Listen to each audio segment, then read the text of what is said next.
Hello, good afternoon. This is one of the best topic, right? The brachial plexus. Say any of the topic, if it is giving you so much of weightage, right? Whether it is in exam or it is in clinics, and at the same time, this is so logical, right? It is literally like you are learning the entire circuit of the human body. So that's brachial plexus. That's why it is like bold and beautiful, right? So good afternoon and let's start. Now see, this topic is, it's not so that straight away we'll jump on the brachial plexus. Actually, it is like, okay, it is from this, these are the, say, roots, and from there the roots to trunk, then division. No. In order to understand it properly, first we'll survey that area. It's like, if that's the area, we'll see that how many structures are present over there. So in the form of bones, we'll also learn muscles, and then we'll learn few arteries, not all, just few. But this will give us a proper orientation. Otherwise, all those nerves, they'll be hanging in air, right? Now, once we learn this, it will take about half an hour. But within that half an hour, you'll be having complete orientation of that which muscles are where, and then we'll put the nerves in between.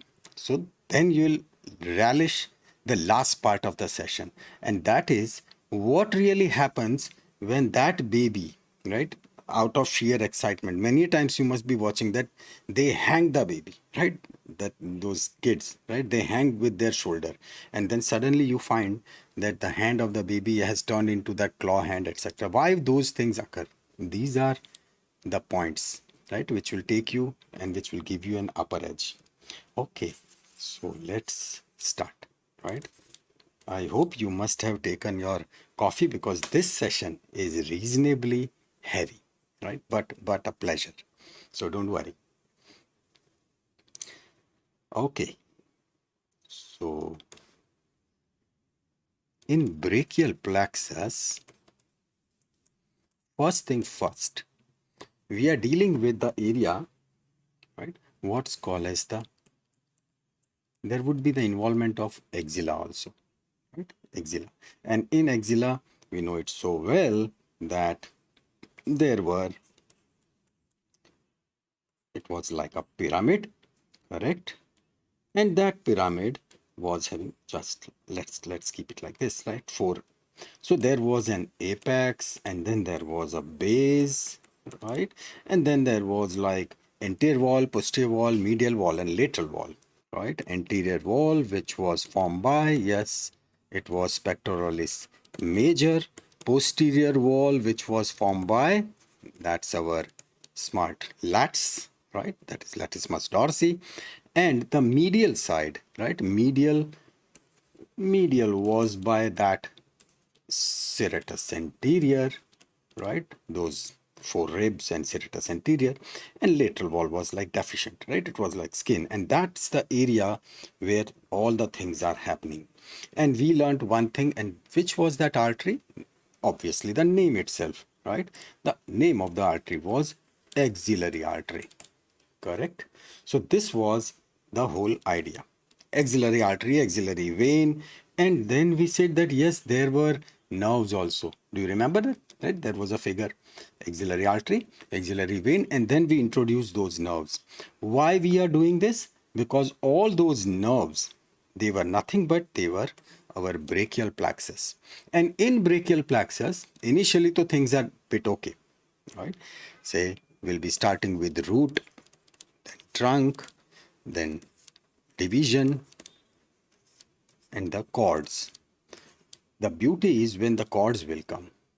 When it would be said that, okay, this is a medial cord, this is a lateral cord, this is a posterior cord, with what reference are we talking about that it is medial, lateral, posterior, right? That's where our this knowledge will come into picture, because everything is in relation to that axillary artery. So when the artery is going like this, right, The cord which is medial to it is called as medial cord which is lateral to it, it is called lateral cord which is posterior, it is called as posterior cord. So easy.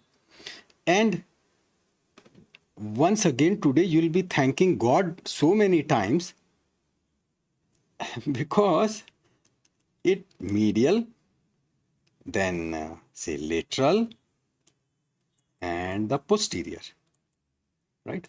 Time to time, I'll ask you such questions that you might wonder that why such questions are getting asked. I'll ask the question that in out of these medial, lateral, and posterior, which word has got minimum alphabets? So medial is 1, 2, 3, 4, 5, 6. Okay, this has got 6 alphabets. This one 1, 2, 3, 4, 5, 6, 7. All right. And posterior 1, 2, 3, 4, 5, 6, 8, 9. Okay. But if we know this, now we have understood that how many branches will be coming out of medial, how many will be coming from lateral and posterior. It is not that 6, 7, 9, not so many, right? They are very less and we'll see it. But everything is associated like this, everything, right? Things are so interesting that let's say there would be some injury like Erb's palsy, and then there would be something like Klumpke's palsy, such a long name, right? We'll remember it like Erb, it's a small name, so recovery is better, recovery is fast, right? Klumpke's बोलने में कितनी देर लगती है, right? So it will take more time to recover. But everything is like that. It's a fun, it's a pleasure. Okay, yes, good afternoon, and let's start. So here we'll start from here. One more thing, why we are starting with bones? Because I don't want that you just cram this brachial plexus. You should also be able to do what's called as the differential diagnosis, right? This is what I really want. I know in first year it is like bit of too much to go for differential diagnosis, but what is that? Differential diagnosis means, let's say we have finished brachial plexus and then I come up with some idea that say this is one injury, but similar type of injury can occur, similar type of complaints, they can occur due to even other reasons also. That's why it is said that the cause of headache, to find out the cause of headache itself is a big headache. Hai. So differential diagnosis is how will you differentiate between various diseases. They are presenting similar. So this knowledge that, okay, this is how the bones are arranged. So something can occur here, something can occur below, right? This is nothing but it's a matter of habit. If you have cultivated this habit, though, it is absolutely clinical. But again, who has said that you can't learn these things at this point? No, you can definitely. Because if the foundation, if the base is ready, yes, you can. So that's why we are taking the bones. I know you know these bones very well. Okay, so here it is. Just that's what that is. Let's change the color, right? This is the first rib, right? Looks like first rib, right? Very thin, patla. This is our favorite, the first bone which we learned, the clavicle, right? And the moment I say clavicle, it is completely fine. Means it's not like a physical class, right? Had I been in front of you, right? Let's say we are sitting in that physical class, I would have said, okay, guys, start speaking. I don't mind you shout, right? You shout in my class.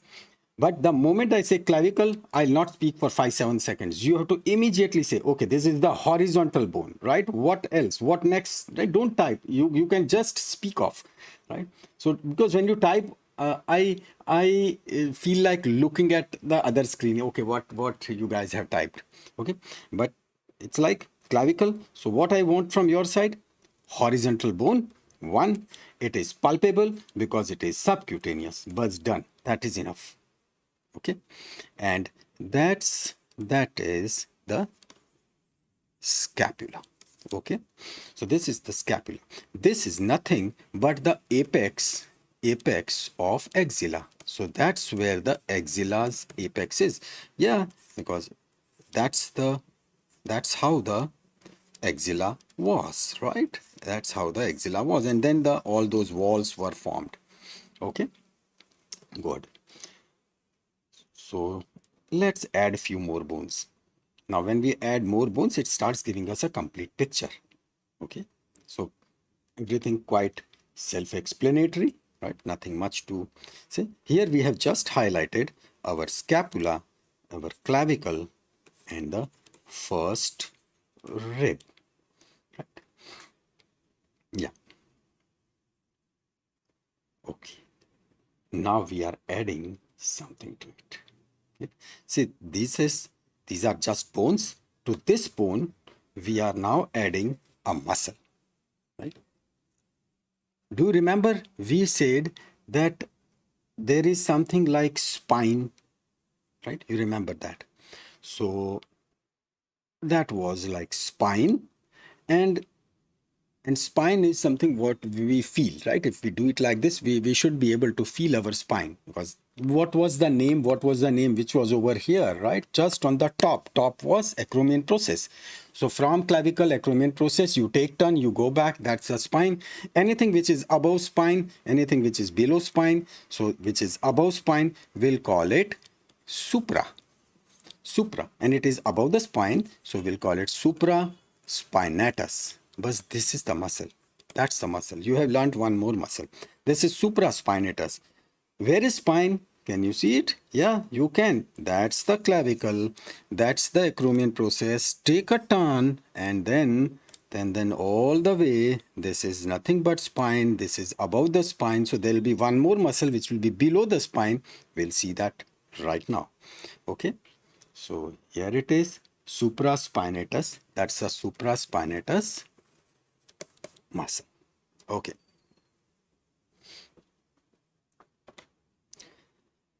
Clear? That's the supraspinatus muscle. This one is supraspinatus. Now you have to imagine a bit. Think it that what I'm about to show you, that this is the thorax, right? Forget about what is right now on the screen. Just focus on what I'm drawing. And then there is a scapula, right? I'm drawing the scapula. So in other words, we are watching the body from the side, right? So this is our thoracic cavity. This is our thoracic cavity, and that's the scapula. Okay, and very crudely, I just draw that from side. This is like spine, right? This is like spine. Understand? This is spine. So where is supraspinatus? Well, guys, supraspinatus is here. True? Above the spine, right? So that is supraspinatus. So I'm just trying. So when I'll be talking about infraspinatus, it would be below the spine, right? This would be below the spine. So I'll call it infraspinatus. Okay. So far, so good. But now, what about something which is present over here? Something which is present over here, right? Yeah. Something which is present over here. It is between scapula and the thoracic wall. So in other words, it is under the scapula. Right? Are you getting it? It is under the scapula, right? And yes, will not call it subspinatus. Well, the logic is good, right? But see, the spine is on the posterior side. When we are calling, right, that is, means your logic is going good.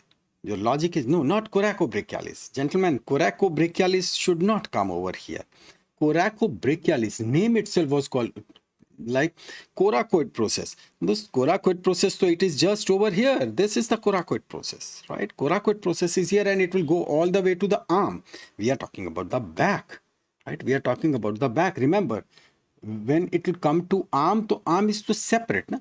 Arm is separate, right? We are not in arm. We are restricting ourselves on the back. On the back, right? Scapula. This is what is called as the subscapularis, under the scapula, right? Under the scapula. But it is very good that you guys are attempting. I like it. So that's what I say. This is your home ground. Make as many mistakes as possible. No worries, right? So here it is, a new name which is coming up. It is subscapularis. The importance of these muscles you will enjoy so much when we'll start injuring those muscles, right? Then we'll understand that what it will do. Obviously, subscapularis, right? It is something which is keeping it near the thorax. Okay, so where is it? Here is the muscle, right? Here it is. This highlighted muscle is subscapularis. Now it is making the sense, right? See, it is sandwiched between scapula and the thoracic wall. So it is subscapularis. Remember, subscapularis. Okay. Another view, right? And this will clarify everything. Good one, right? See, that's the clavicle, that's the acromion process. It is taking turn going on the back side, right? That on the back side it will go. So this muscle would be, say, supraspinatus. Good one, right? And then this is what? This one is our coracoid process. And that coracobrachialis, right? I'll just draw and then I'll erase just for the clarification, right? That coracobrachialis, this would be the location of coracobrachialis. It will be going towards the arm, right? So right now I'm just erasing it. As we really want to see a sandwich muscle, this is our thoracic cavity. This one is our thoracic cavity, right? This one, and that's the scapula. This one, in between thoracic cavity and the scapula, here is our subscapularis, right? So that's subscapularis. See, some of the muscles, it's just a matter of orientation, right? The moment you understand it, you'll find it so effective when you will be learning that, okay, this muscle will be, this artery or this nerve will be passing underneath this muscle, over this muscle, in between these two muscles. It will start making a complete sense. Otherwise, you have to cram, right? And that cramming is like, I always hate. Never want that my students should ever cram anything. Okay. You know sub word, right? Can you name this muscle? We have talked about this muscle. This muscle, just giving you a hint, is under some bone. So can you name this muscle? Right? This chota sa patla, right? Nanna sa munna sa muscle. Right? Which muscle is that? Right? Do we have supra and infra in scapula? I'm sorry, I'm not getting the question. Do we have supra and infra in scapula means? Supraspinatus, infraspinatus? Okay. I got it. You are, yeah, that is subclavius. I think you are asking that, is there anything like, say, suprascapular and infrascapular? Am I right? Are you asking that question? Yeah, this muscle is subclavius. Very good, right? It is subclavius muscle, right? And if you can tell me the importance of subclavius, I'll be very happy. Can you tell the importance of this muscle? No, it is like just subclavius. There is only one muscle which is covering this. It is sandwiched between both of them. So there is just one subclavius. I'm sorry, subscapularis. This subscapularis, right? Yeah, coming back to this, right? This is just off the track, but yeah, still it is with respect to that. It steadies the clavicle. Okay, agreed. That was the one point. There is one more. If you can really say, I'll be very happy. That will be very nice. One, steadies the clavicle, supports the clavicle. Yes, anything else? I said that you will be attachment purpose. This is a smart answer, attachment purpose. Okay. It is giving protection to those arteries and nerves, to the brachial plexus, right? It gives protection. You'll see it today, right? Yeah, exactly. Someone wrote, yeah, you wrote, Kusma. Yes, that's right. That's right. It supports brachial plexus. Excellent. Supports brachial plexus and the vessels, that is axillary artery and the vein. Excellent. Now let's move further. Here it is. This is a posterior view. You are watching it from the posterior aspect. See, this would be our practice. We'll watch the contents, whether it is upper limb, lower limb, head and neck, brain, anything. Till the whole picture is clear in your brain, right? We'll not move on to the next topic. And that's the reason that we'll see that particular structure from various angles. Now see, as soon as I say posterior, my expectations are what? I'll say, what is this? You'll say this is acromion process. How come it is acromion? Because it is at the top, right? These are the keywords. These are the keywords. So it is at the top. Is it palpable? Yes. I touch it over here. I can palpate. And can I go back? Yes, you go back. You can go back. And this is what this is. This is the spine. Correct? This is spine of scapula. Bus. This is supraspinatus. And see how majestic is the infraspinatus. Such a good, such a large, nice muscle. Right? So this is supraspinatus, that one, right? So that's supraspinatus, and this one is infraspinatus. Okay. Now this is giving us idea about even other more muscles.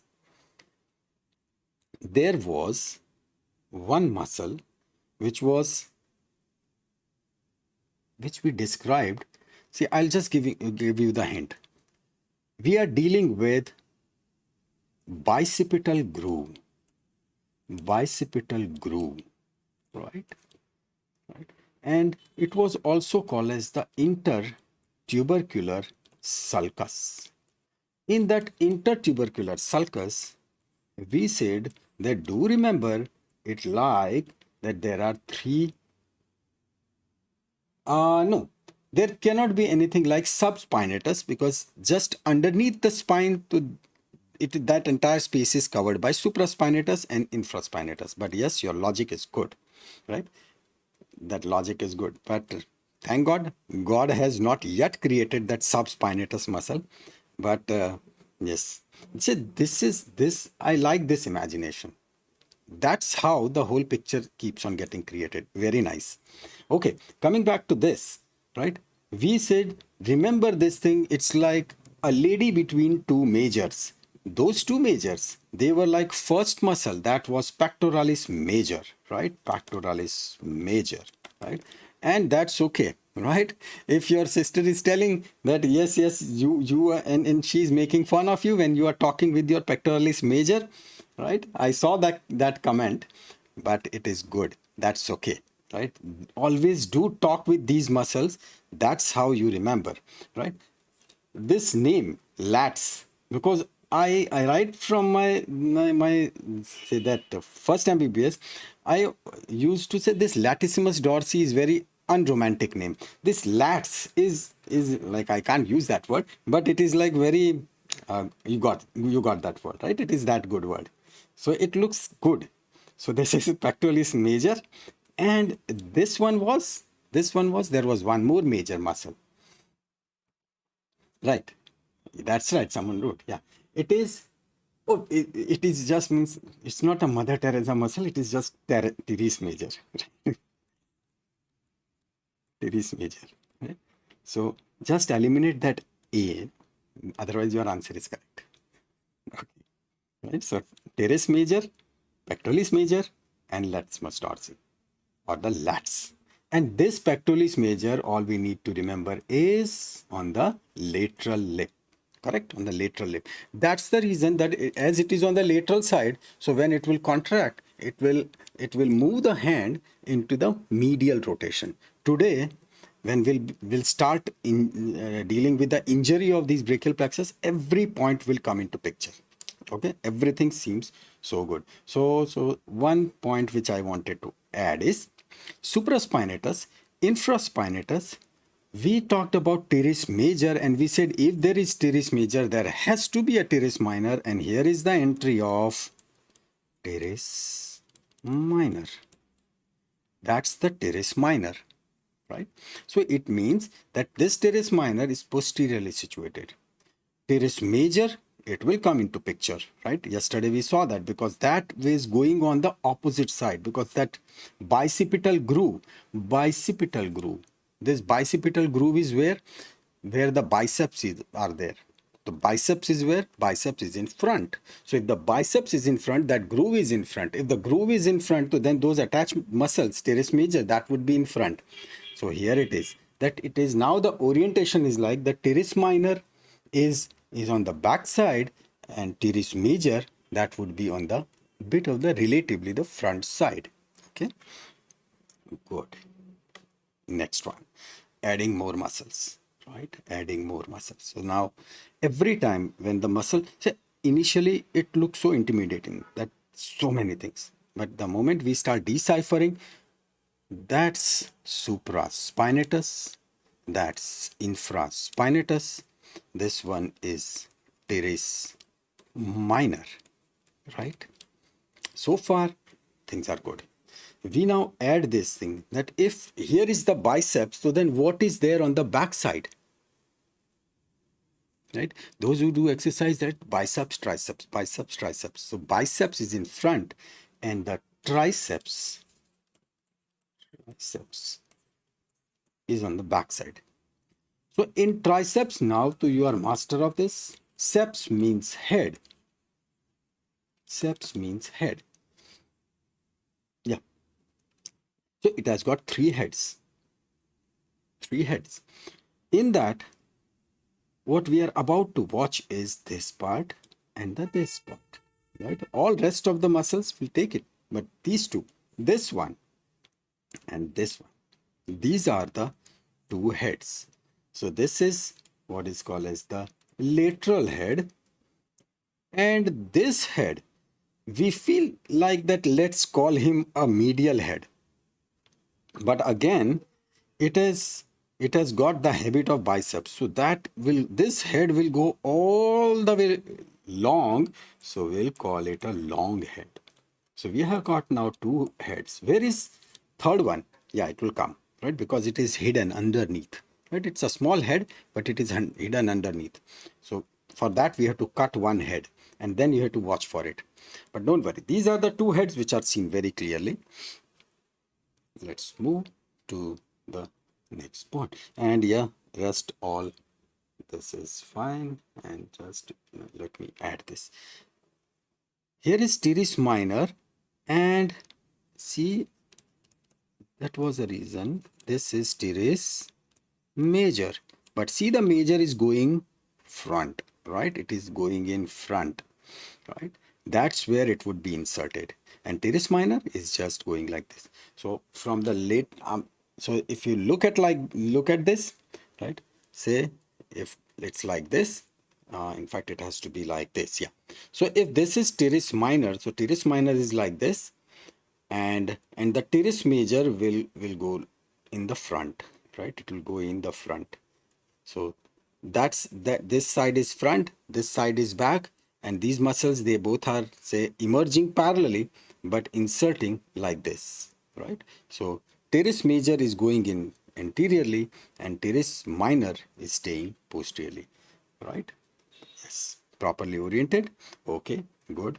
Let's move on to the next one. Yes, this is just another view so that you don't miss where the teres major is. Now this teres major, it has got awesome importance. So that's why now let's see the entire, say, relation with respect to teres major only. See, we are now as if we are rotating the bodies, right? We are tracking the teres major. So here it is our teres major, right? And let's rotate. So we are now rotating more. Now see, it is making sense, right? Here is the teres major, right? And see, here it is, right? So that's what we were discussing about. That teres major, it takes turn and it comes over here on the anterior side where it is attached to. This is nothing but our intertubercular sulcus, right? And this one, this is a medial lip of intertubercular sulcus. Simple and easy, right? All done. Okay. A question. Which muscle is this on which I have put a star? Which muscle is this? And okay, first answer this, then I'll ask one more question. Which muscle is this on which the star has been put?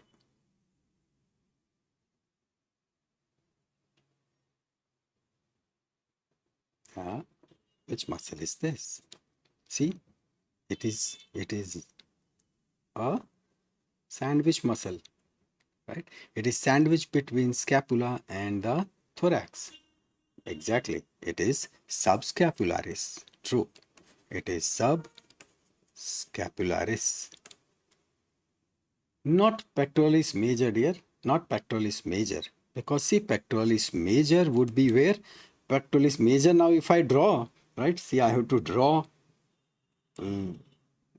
very brutally. I have to really draw it, right? Pectoralis major, first thing which you have to remember is pectoralis major, where it would be attached. Now, no problem.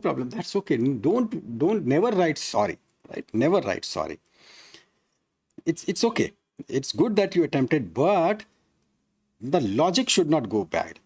Pectoralis major, we are discussing lady between two majors. Where the pectoralis major was getting inserted, it was at the lateral lip. Yeah, exactly. Lateral lip. So lateral lip is where? This is the lateral lip. Correct? This is the lateral lip here.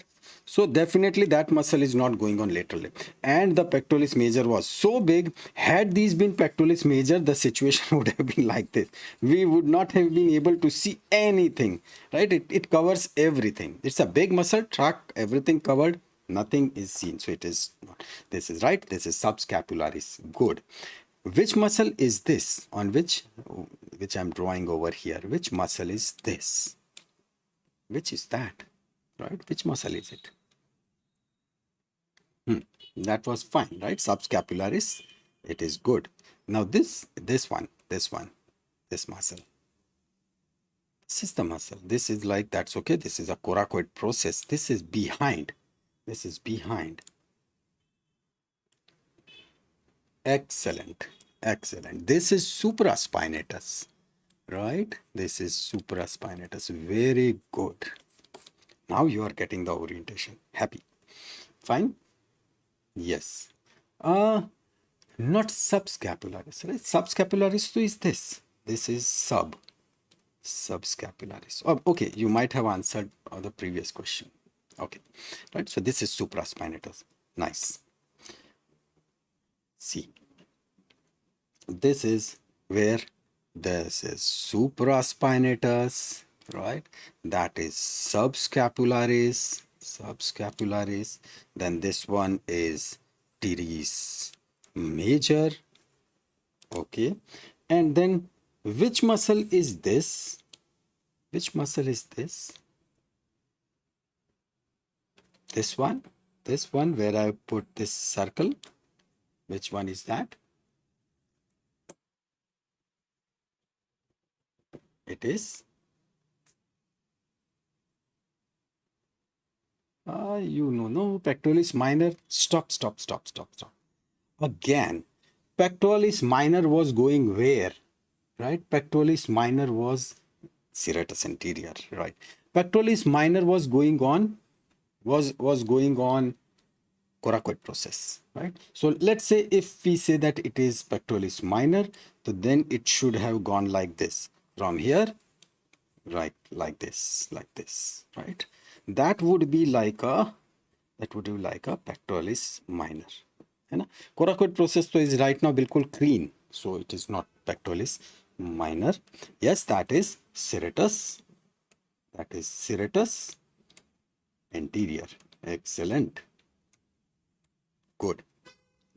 Then you should be able to answer this. What is this? Where I have drawn the star.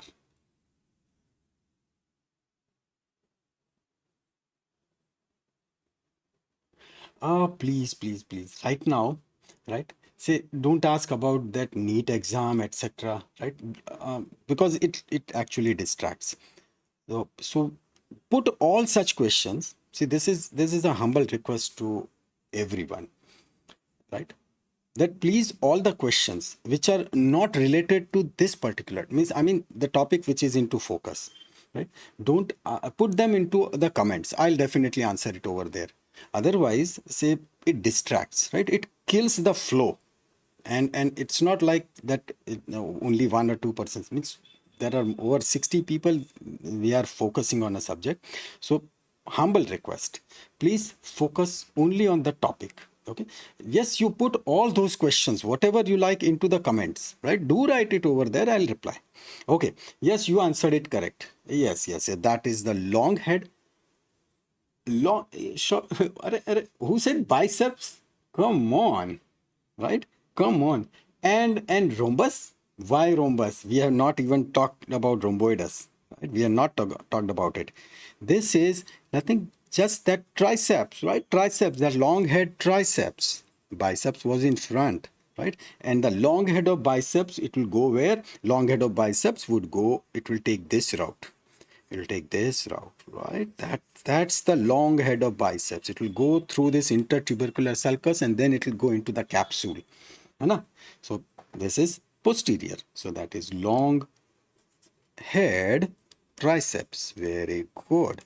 And if that is long head triceps, then this one is lateral head. True? That's the lateral head. That's right. Now, next. Muscle part is complete. The next we are about to watch is that first let's see some only the major arteries. As such, we'll be going into the depth and we'll be picking up each and every branch when we'll be discussing the axillary artery. Right now, our orientation would be only to that extent that we know that where should we place our brachial plexus. Okay, so let's start with the heart, because when we start with the heart, and this would be like our practice every time, so we are properly oriented that where exactly are we talking about. Okay, so here it is, right? Manubrium sterni removed, that's the heart, and from heart we are just dealing with this aorta, right? That's the ascending aorta. This is the arch of aorta. I'm just writing aorta as aorta is what we need to understand, right? Arch, descending, that's all okay. And three major arteries, they will be coming up. Here it is one, then that's the second, and this one is the, sorry, that is the third. Okay, now in this, we are on the right hand side, and that's the left hand side. So this one which is going up, it is left common carotid artery, right? It is left common carotid artery. Just you can feel on both the sides the very strong pulse, right, of left common carotid artery, because it is emerging from aorta and straight away going up. So very important artery, left common carotid artery. The second one which is going, and this particular is going, if you see, right, we'll in the next section we'll be removing it, these bones also, so that we should be able to see it clearly. That's the left subclavian artery, right? And this side, on the right side, things are a bit different, right? It is this brachiocephalic trunk. So let's see it with much better clarity. Now this is good, right? So that's the aorta, and this is brachiocephalic trunk. We'll call it trunk because thick one, right? It is, and there is nothing like right or left because there is only one brachiocephalic, right? However, from this there goes one artery which is going up, so we'll call it a right common carotid artery. And then there is one more, right, which is going up. This is the left common carotid artery, right? And over here, this one, as we discussed, right? This is left subclavian artery. We are very much interested in this subclavian artery. Very much interested. So over here, right, this brachiocephalic. So from this point onwards, so this is also right subclavian artery. Right? So clear? Okay. So these are, right, all arteries properly shown. You can identify them. Okay. Here it is, slightly in more detail. This is the right. Now I'll start writing in short, subclavian artery, right? And this one is left subclavian artery.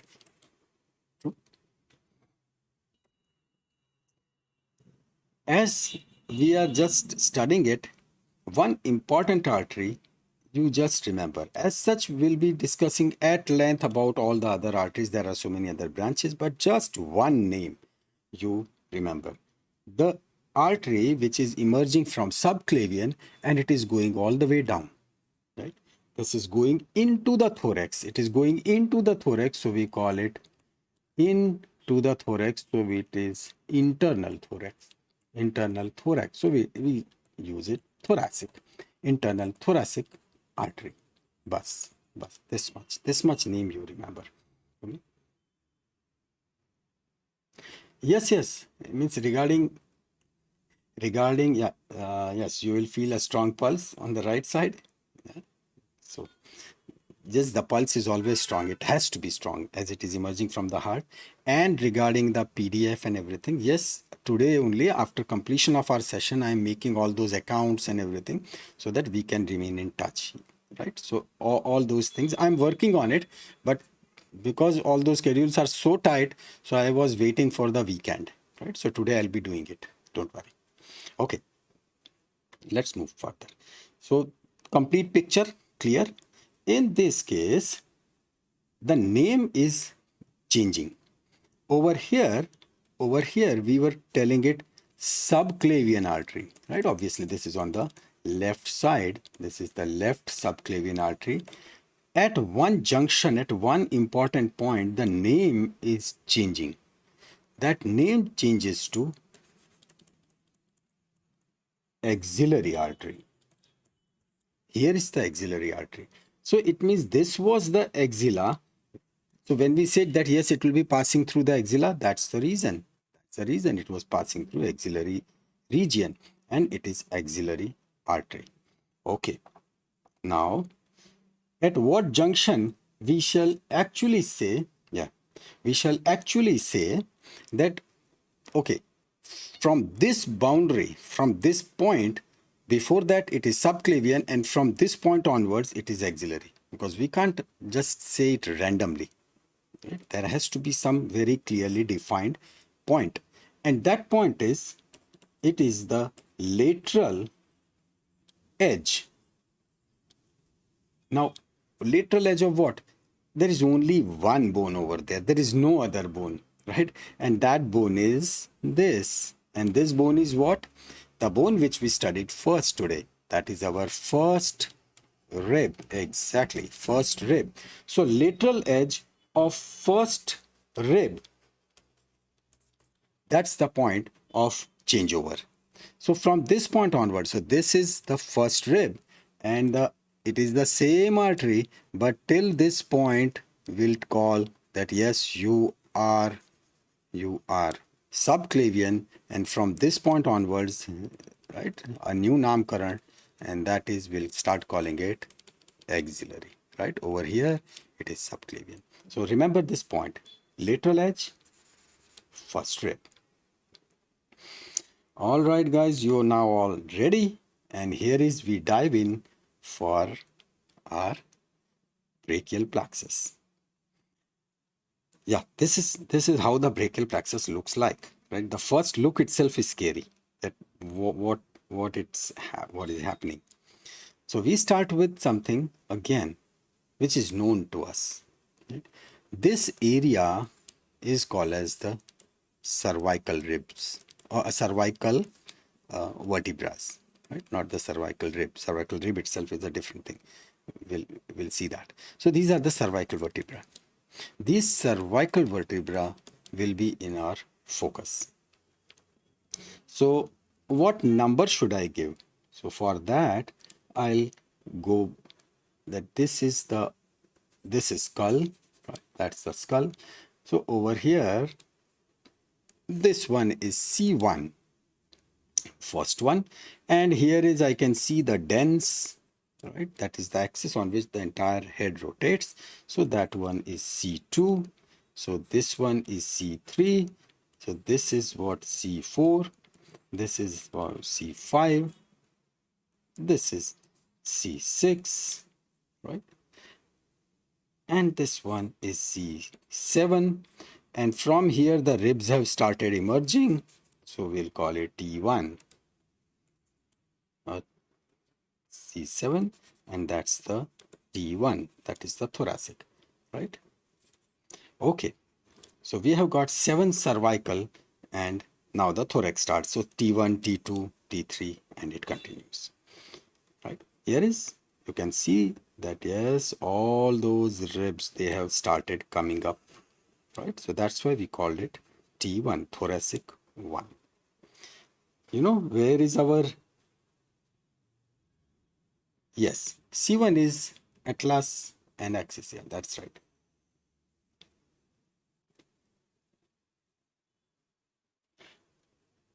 Now, here it is. That's what is now our real system. See,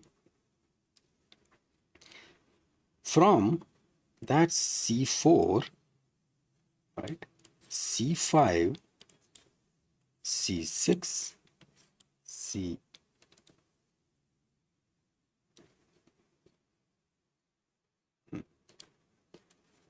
so C4, C5, C6, C7, and T1.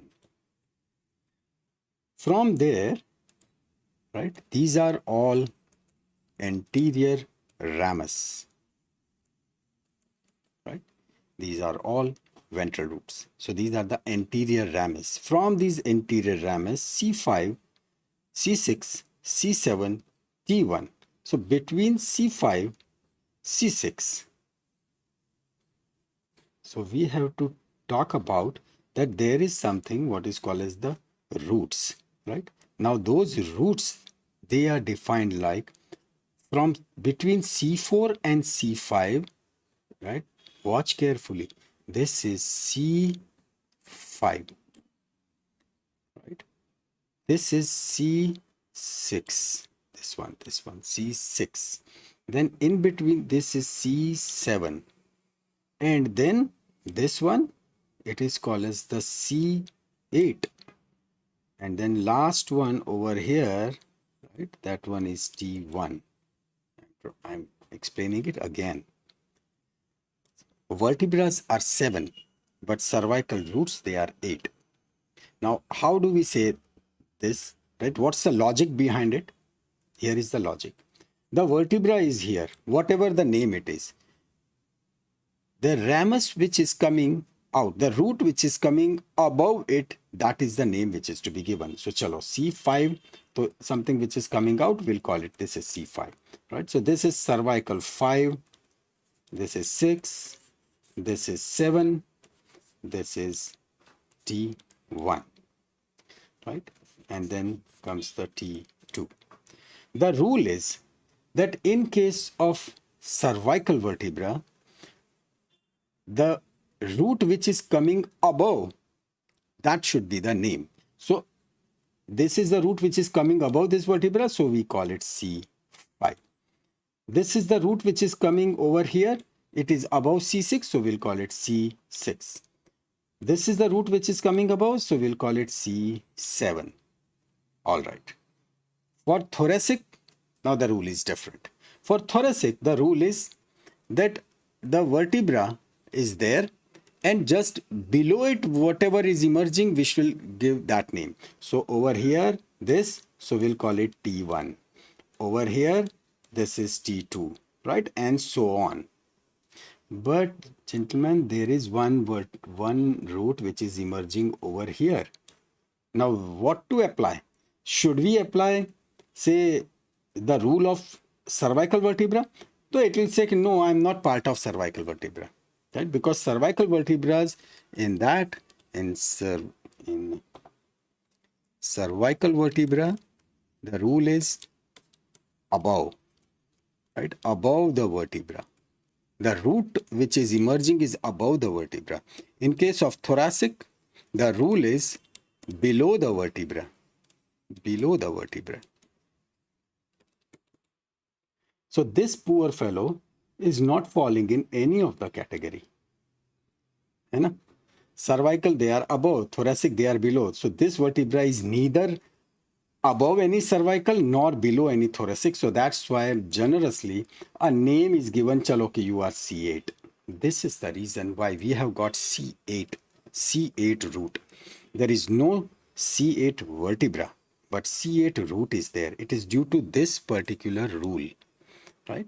So now let's make it easy, and yeah, this is good figure, right? But before that, I'll take some space over here. Yeah. So C5, C6, C7, C8 and T1, right? These are the roots. These are the roots, right? Not the vertebra. Vertebra part is now complete. Now we'll be focusing only on roots. So C5 and C6, they combine. C7 would go straight, and C8 and T1, right, that goes like this.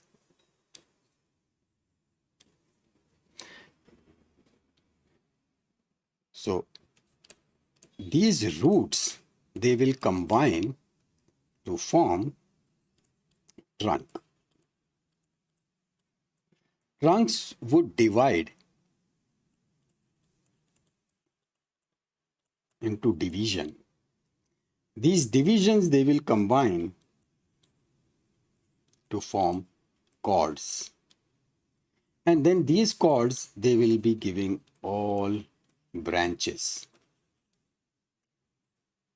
Now see, how sharif were we when we created even those mnemonics, right? So innocent mnemonics, right?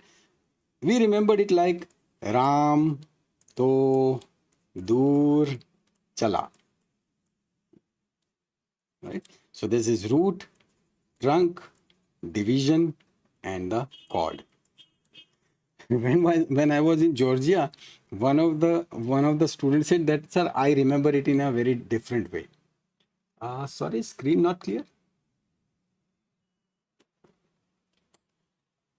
Guys, is it okay? Because if the screen is not clear, it becomes a problem. Is it okay? Is the screen okay?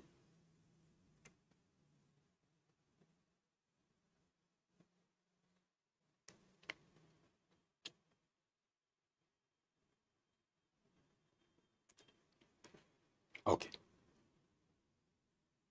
All right. Right. So coming back to our topic. So he said, sir, we remember it in a different way.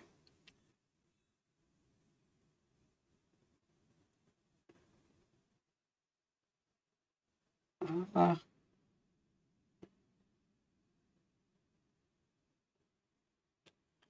yeah, because if it is clear for most of you, say, because the bandwidth over here right now, it is over 200 Mbps speed. So should not be a problem from this side.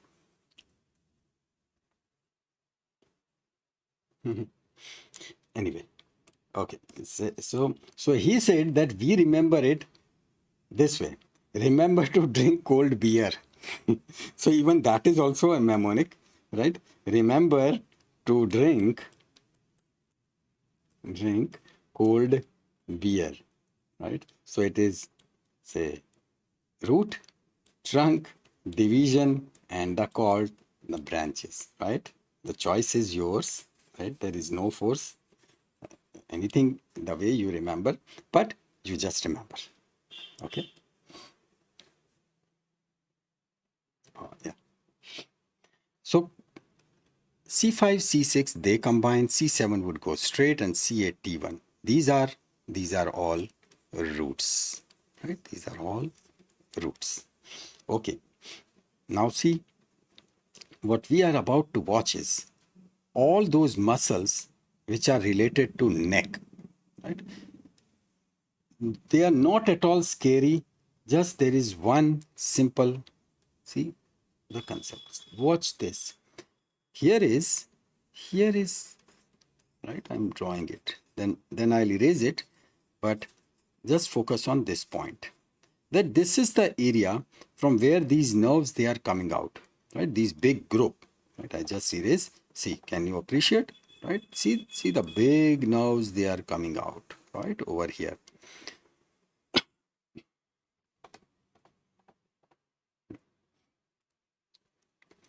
So 1, 2, and 3. These are the 3 muscles which we need to talk about. These are called as the scalenus muscle. So all are scalenus, right? Long muscles into the neck, right? So that is also scalenus, and this is also scalenus. Now it can't be like this, right? It can't be like this. Everyone can't be having the same name. So with respect to that, yeah, this is jaw, right? This is jaw. So this means this is anterior. If this is anterior, so let's give it a name. Scalenus anterior. That one is posterior. So we'll give it a name, scalenus. This one is posterior. Oh, you are unable to see. Just a minute. Yeah. So this is scalenus posterior, right? Looks wise, this is the posterior most, this is the anterior most. So this one is middle, so let's name it middle. Scalenus middle. Done. So now we'll come up with one concept, that this brachial plexus is coming, when you'll read, it will say that it comes between scalenus medius and the scalenus anterior. Simple. What's the big deal in that? Yes, this is the medius muscle and this is the anterior. So it is coming between the window of scalenus anterior and the scalenus middle, right? This scalenus middle, it can also be called as the medius, right? Because all those words, they are Greek words. So it is actually middle, but it is also called as scalenus medius, right? So just like that. And here is our brachial plexus. That's our brachial plexus. So now let's see it with bit of more clarity. Here it is, a super focused structure. That's scalenus inferior. This one is scalenus medius. And here is the royal exit of our brachial plexus. But as we said, it is not only the brachial plexus, this is the artery, right? That is also coming out. Which artery, right? Which artery? What name should we give to this artery, right? This artery. This artery. What name should we give? We should give the name, okay, subclavian or axillary. What name should we give? Should we give subclavian or should we give it a name axillary? Because as such, though axillary is just the continuation of subclavian only. True? But what name should we give? The name would change from this junction, right? What is that? That is the first rib. This is the first rib. So this would be the lateral border. So that the lateral border, the name would change. So that's the boundary. So over here, we'll not call it subclavian. We'll not call it axillary. We'll call it subclavian. You guys are right, right? Because from here, it would be called as axillary artery. Okay, so over here our statement would be that between subclavian, this is scalenus medius and the scalenus anterior, there is emergence of brachial plexus along with subclavian artery. Simple as that. By the way, this one is scalenus posterior, right? It is also an important muscle, but that will come when we'll be talking about head and neck. Okay, still better, right? Now we are crystal clear about it, that as soon as we cross this, and now this is our axillary artery. Now see, axillary artery, but suddenly the whole structure of the brachial plexus has started changing, right? Can you see this portion, right? It has started changing, and what it is, let's write it over here, that C5, C6, C7, C8 and T1, right? They were like this, right? And they were roots, roots, and then we were supposed to form trunk, right? So these are the trunks which are formed. These are the trunks. So let's name them. No big deal. This is above, so superior. This is below, so this is inferior. And obviously this one is middle, so middle. So we have got superior trunk, middle trunk, and inferior trunk, right? Now these trunks, they will divide, right? These trunk, they will divide into anterior and posterior. What would come next, right? Ar, Ram, Tu, Dur. So this is division. So anterior division and posterior division. That's true. Here is the way we can see this thing so nicely, right? So nicely. Here is it. Here is the trunk, and then this is divided into anterior and posterior. And so disciplined are they, right? See here also anterior, and then it is posterior. This one also anterior and posterior, right?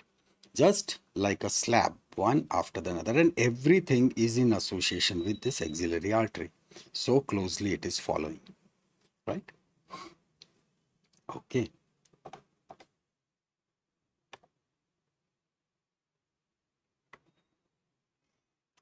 So with still better clarity, now we are watching. So these divisions, right? These divisions, anterior and posterior division. Right? So these divisions, they are making what? They are making cords. These cords, they are vital because they will be giving so many branches, and all those branches will be spread across. Now these cords are, we have got three cords. We will be forming three cords. We'll see that how they will be formed. The cords are, it will be the medial cord, it would be the lateral cord, and there would be the posterior cord. Posterior cord. Okay? So let's see how we really form them. Just a minute.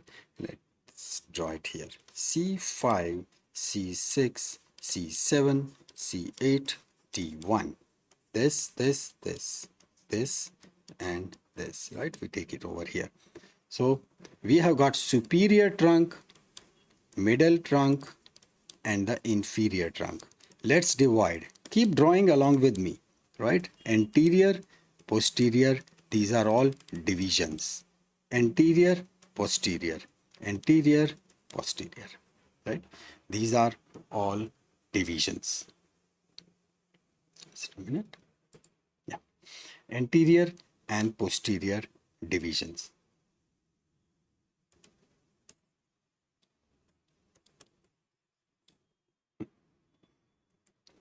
Now these divisions, right, they will start forming something. What's that? See, over here, it is anterior division of superior, right? And say, or let's make it like this. This would be much easier. Medial cord, right? They are cords. They will be forming the cords. That's what we said. Medial has got minimum alphabet, so it would be from one division. Lateral, it is next, so it will be formed by two. And posterior, it would be formed by three divisions. So simple, posterior. So let's first finish posterior. All the posteriors, they merge together, and here is our posterior cord. So this was the easiest part, posterior cord. It has got three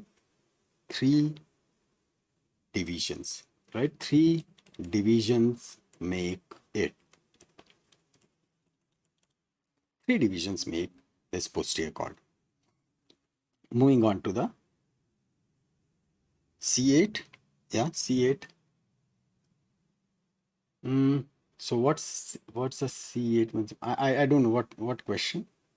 What exactly are you asking?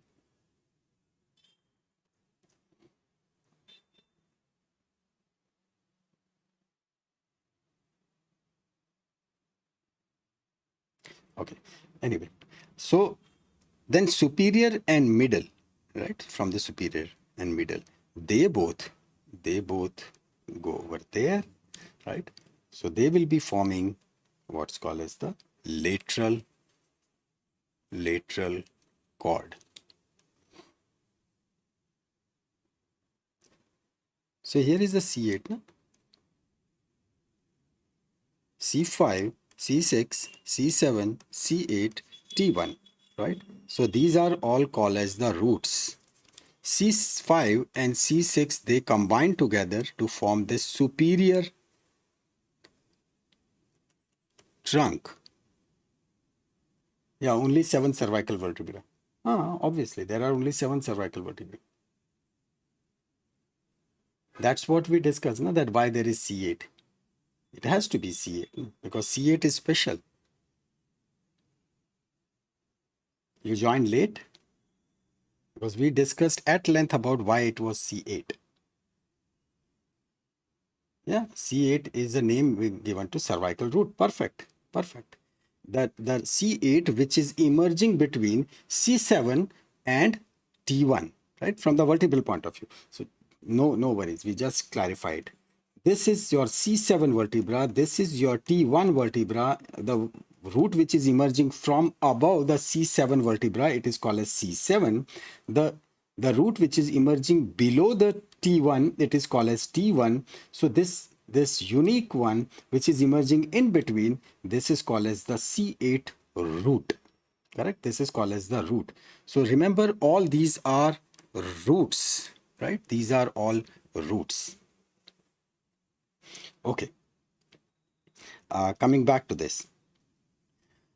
So we are on the verge of forming all those cords. So first we see that posterior one because it is the easiest. Okay. So easiest thing to follow is the posterior one, right? So join all the posterior divisions, and that will lead to formation of posterior cord, easiest one. Then join the top two, right? Join the top two. That is the anterior division of superior and middle. That leads to formation of lateral cord. So here it is formed by 2 divisions. Posterior was formed by 3 divisions. And finally, there is only one which is left out, and it is the inferior one, right? Which is like medial cord. Crystal clear, right? You must draw this thing so that it's crystal clear in your mind that how it is getting formed. Okay. Right? Again, it will keep on coming. See here, right? So let's see that. Can you see how nicely it is just one which is going, right, alone, right? It is going all the way, only one, right? So invariably we'll say that it has got just one root, so it has to be medial chord. It has to be medial chord, right? Then can you see that here it is forming. So this is anterior, right? This is the posterior part, this is anterior part, that's posterior part, this is anterior part. So this is the anterior, this is the anterior, this is the anterior, because we are watching it from front. So here is this and this, they both are forming, right? This is formed by these two. So it has to be our second largest word. Medial was the smallest, then was the lateral, and largest one was the posterior. So this is nothing but it is a lateral chord, right? Excellent. And then where is posterior? Posterior will be back. In fact, we can see it a bit, right? Just behind it, right? Which I am highlighting. This, right? But why to strain so much? Here it is, right? Now we can see it with more clarity. So this one is the lateral chord. No doubt about it. Lateral chord, which is made up of two divisions, right? So here it is, right? Here it is. It is made up of two divisions, right? Two anterior divisions. And this one has to be the medial chord, because it is made up of just one division, that anterior division of that inferior trunk, right? So that was the, see how easy it is. This is superior trunk, this is the middle trunk, and this is the inferior trunk, right? And then the orientation changes. Say they are going like this, and then anterior posterior, that's how they give, right? So all of these this is anterior, this is anterior, this is anterior, and if we cut all of them, on the back side there is posterior. All those three posterior, they join together, and that's where they are forming this one, right? See, it is just going posteriorly because it is posterior, so it is just behind all of them. So that's the posterior chord,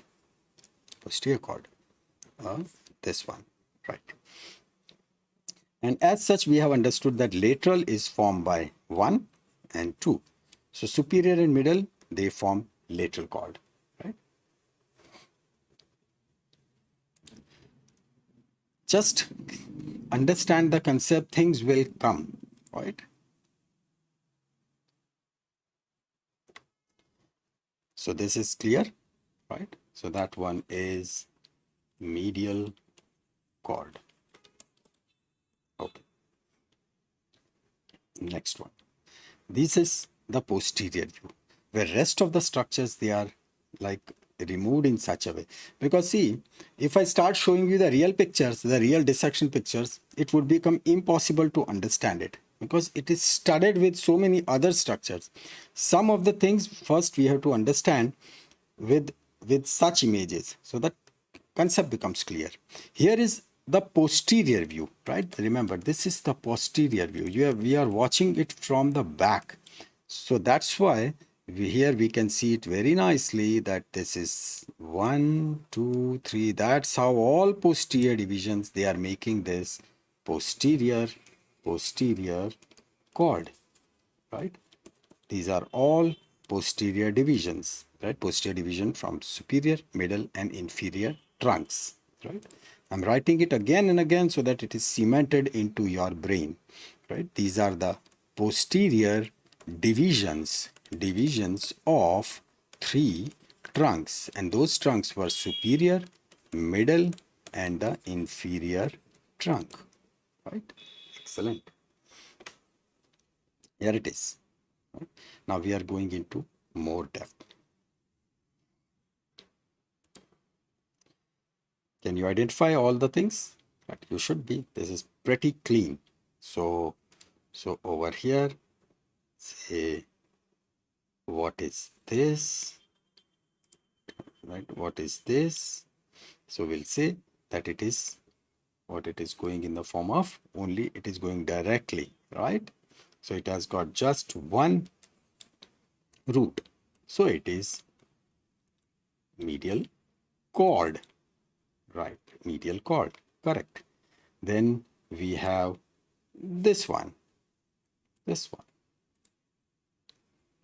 which is formed by two anterior divisions, and they are, that is, this one would be, that's right, lateral cord.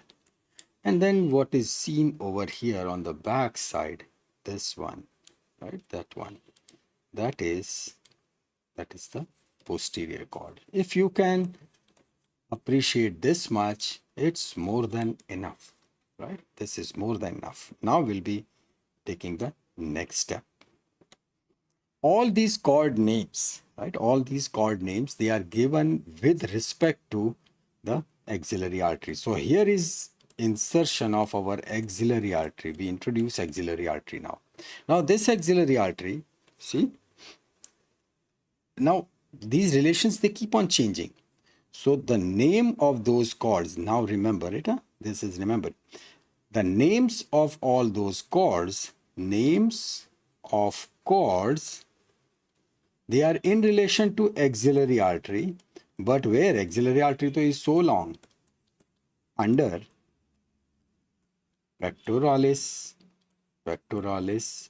which muscle is this? Which is small muscle which is going like this? It is none other but it is pectoralis minor, right? So here this pectoralis minor, and now with respect to that, when you start watching, you will say that yes, this makes a complete sense. That's how those cords and everything, they are related, right?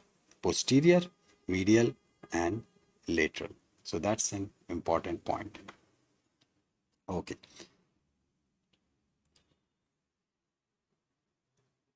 This important branch, the branch which is taking turn all the way going, this is what is called as the musculocutaneous. For next 15 minutes, you'll be learning about all those branches and then we'll summarize it, right? But this musculocutaneous nerve, from where it is emerging, that's what our current understanding is needed. It is emerging from, see, formation is by those two roots. Two roots means it is nothing but lateral cord. You are right. Lateral, right? Medial was having 1, lateral was having 2, and posterior was having 3. Because medial is the smallest word, lateral is slightly bigger, posterior is the biggest. So 1, 2, 3. Justified. So musculocutaneous nerve is branch of, that's right, it is a lateral cord. So just see, here it is the lateral cord. Perfect. Right? Now don't worry about others. We are now going be more and more specific. All right. Here it is. What are they? Right? See, as it is going, this is something which is interesting. Watch very, very carefully. This is one concept which might twist you a bit. Here and here. Right? These are what? These are anterior divisions. Anterior divisions of superior and middle trunk. Good. It is forming what? 2, so that means lateral. Okay, agreed. So this is lateral. Lateral what? This is division. So this is lateral cord. Okay, done. Now about this point, this one. So that is what? This is anterior division and this is anterior division of inferior trunk, right? And that is nothing but a continuation and it will lead to formation of what's called as the medial cord. That is perfect. No, not posterior. See, posterior would be formed by the combination of all the 3 posterior divisions. It is actually posterior, right? I'm just writing P over here. See, this is P, posterior. Got it? Right? Posterior is by It's all three posteriors, they are forming the posterior cord. Got it? Okay. Now trace this. That's the point which we have to understand. This is now known to us. It is musculocutaneous. Right? It is musculocutaneous. As it goes further, right, this main lateral cord is going further. It is going like this, right, over here, and it is merging with this medial cord and this medial cord branch it, and they both of them, they are uniting. Okay, got it? So how it is happening, that as this one is the lateral cord, and then over here this is like, say, medial cord. So medial cord will go, and then it is this lateral cord, they both are merging, and then they are continuing, right? So this particular thing, got it? So here it's called as the median. It is N, not medial. It is median now. So that's median now, right? So it has got one medial and the lateral root, correct? So watch it here. From here there is a lateral root, and here is the medial root to form median now, right? Lateral and medial cord, yes, exactly, it is the lateral cord running, but that lateral cord is merging with medial cord, and they form a new nerve, big nerve, and that is the medial nerve. So that's why this is what is called as the lateral root of median nerve and the medial root of median nerve. Good, right? See, these are like circuits. That's what I was talking about. Now it is crystal clear, right? It is nothing but it is the median nerve formation, and it is formed by lateral cord and the medial cord, right? Medial cord, which has got just one root, it is coming only from the one root. Lateral, it is formed by two roots, and this underneath posterior, it is by three. Good. Now here is one more. Now from median cord, this one is medial cord, correct? That one is the medial cord. This medial cord, we saw that it is going all the way, it is going on. Just a minute. Let's take this.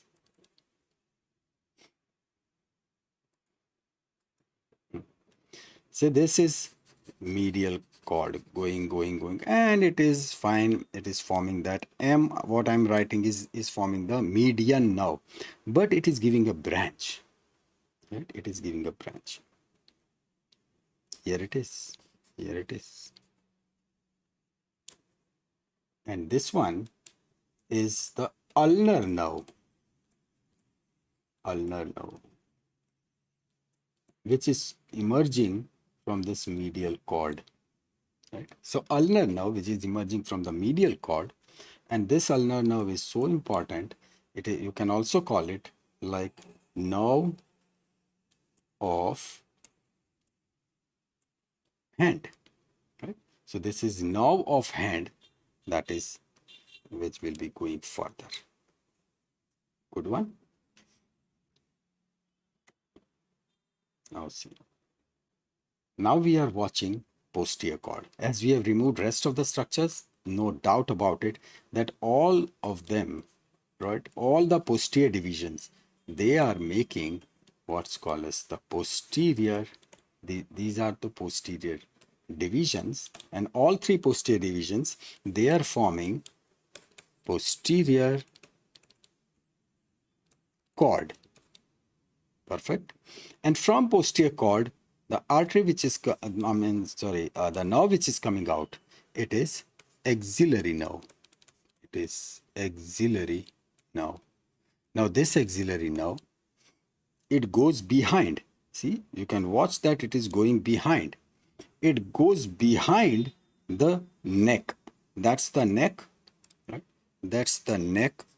This is the head, and then rest would be the body. So it is going behind the neck of humerus. Right? It is going behind the neck of humerus. That's what we really want to emphasize. And let's add something to this. Here it is. It's not only that there are bones and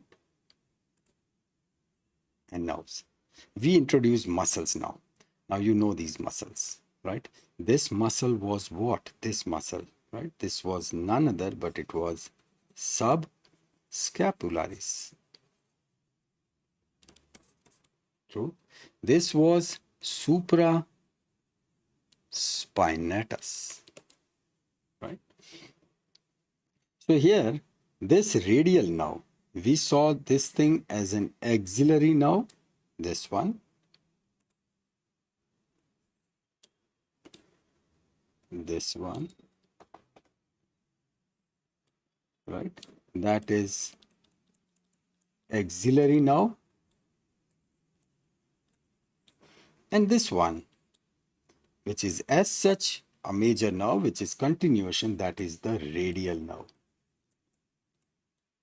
So we saw a radial nerve, we saw radial nerve, we saw axillary nerve, we saw musculocutaneous nerve, and we saw ulnar nerve, right? Just four. This much is to be remembered, right? As you will see this portion bit 2-3 times, so it will become, and if you, there would be a schematic diagram also, so it will make things very clear. Then you have to just keep on drawing it 3, 4, 5 times, things would be good. But these images, you should keep in mind that how this axillary nerve, it goes behind the neck. And this thing is also called as the surgical neck, because that's the point where this axillary nerve can easily be damaged when there is the fracture neck, right? Whenever there is fracture over here, fracture of this humerus, so this nerve is so near, and that's why this neck is, instead of the normal neck, it is also called as the surgical neck. The surgical neck of humerus, because here the axillary is very near, and if anything goes, that nerve can easily be damaged, right? Our posterior cord, right? Posterior cord's continuation is the radial nerve. So that is what is going below. Some of those good nerves. This is nerve to subclavius. And now we know that subclavius was that small muscle, but there is a special provision for this particular. And this is emerging from quite high, right? See, emerging from quite high. All those cords and trunks, so they are forming over here, right? This is the area where it is forming. So this is emerging so high. Yes, it emerges from pretty high. From where it is emerging? It emerges from superior trunk. Superior trunk. So how was the superior trunk formed? This was C5, C6, and then they were the roots, right? And then formation of trunk, and this trunk was the superior trunk. So from this particular nerve goes nerve to subclavius. What's the advantage? It means if anything happens over here, if there is any injury, right? Over here, if there is any injury, no worries. This nerve to subclavius, so it is emerging from a very high level. Nothing would happen, right? That will sustain. So that's the reason you need to know various levels. One more.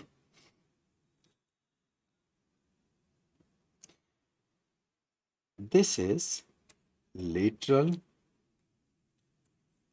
pectoral nerve. Just 2-3 more nerves. Name itself is telling lateral pectoral, so it is from lateral cord. It is from lateral cord. One more. If there is lateral, so then there has to be medial. Where is lateral? Well, here is the lateral, right? That's the lateral. It is coming from which cord? This is lateral pectoral, right? See? So then it is coming from, that's the lateral cord. Why lateral cord? Lateral cord is made up of this and this. Two divisions, right? Perfectly fine. Medial cord. Where is medial cord? Here it is, right? That one is medial cord. This one is medial cord. Medial cord. So from medial cord, what's emerging? From medial cord, right? That's the medial cord. And from here, there is emergence of medial pectoral nerve. True? So we have got the medial pectoral and the lateral pectoral nerve. They both are emerging from their respective cords.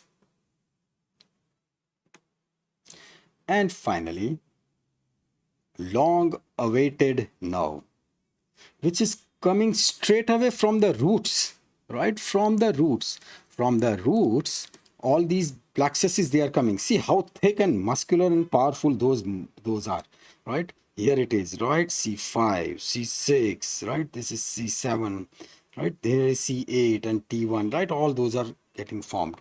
But amongst all these sumos, a very thin, very fine, delicate nerve is emerging, and which is highlighted over here, right? And it is coming, mixing, and all the way it is going all the way, right? Long distance.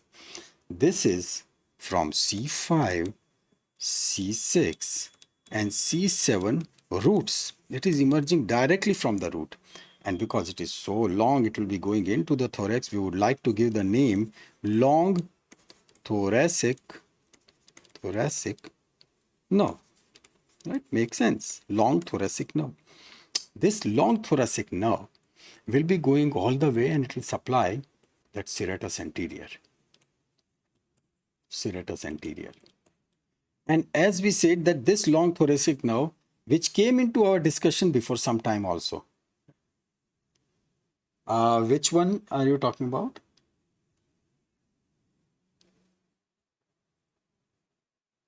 Yes, regarding all those pathologies, so will come. Means if you were asking something, can you explain the previous slide? Previous one means you mean to say this is what you are talking about? About the medial cord.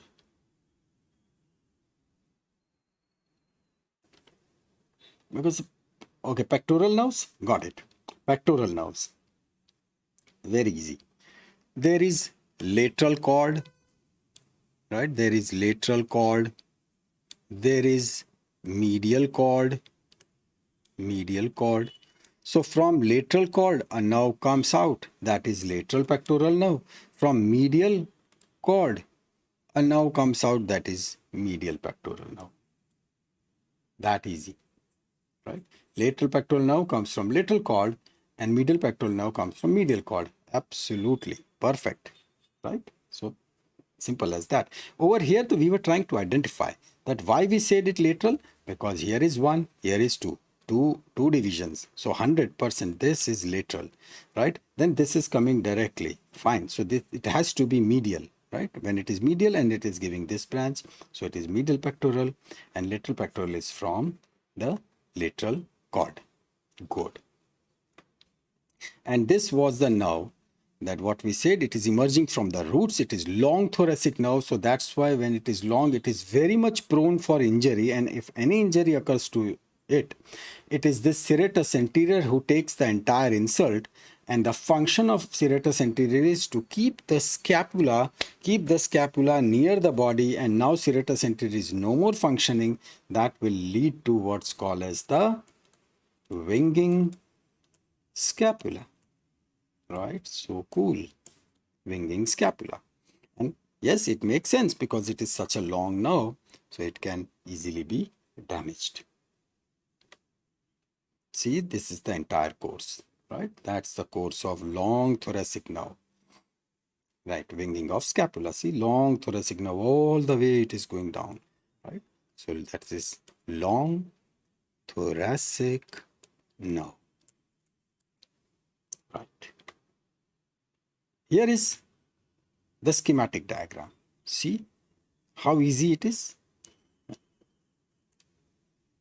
So C5, C6, C7, C8, T1. True. And say C5 and C6 and C7, they are making what? A long thoracic nerve. So it is done. Then C5 and C6, they both are joining together, and then that is forming a trunk. This is the superior trunk, right? Then we have got the middle trunk, and then we have got the inferior trunk. Then they are dividing into anterior and posterior division, anterior and posterior division, anterior and posterior division.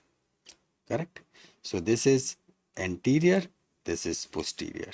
This is anterior, this is posterior. And this is anterior, this is posterior. See, all posterior, right? This one, and this one, right? All posteriors, they meet and they continue as the posterior cord. Similarly, here is the lateral cord. So that one would be the lateral cord, lateral cord. This is posterior cord. And this is the, finally, this one is the medial cord. And then the branches. Now, these are the branches which we talked about. We talked about lateral pectoral. Yes, it is coming from lateral cord. So that is done. We talked about musculocutaneous branch, musculocutaneous nerve. Yes.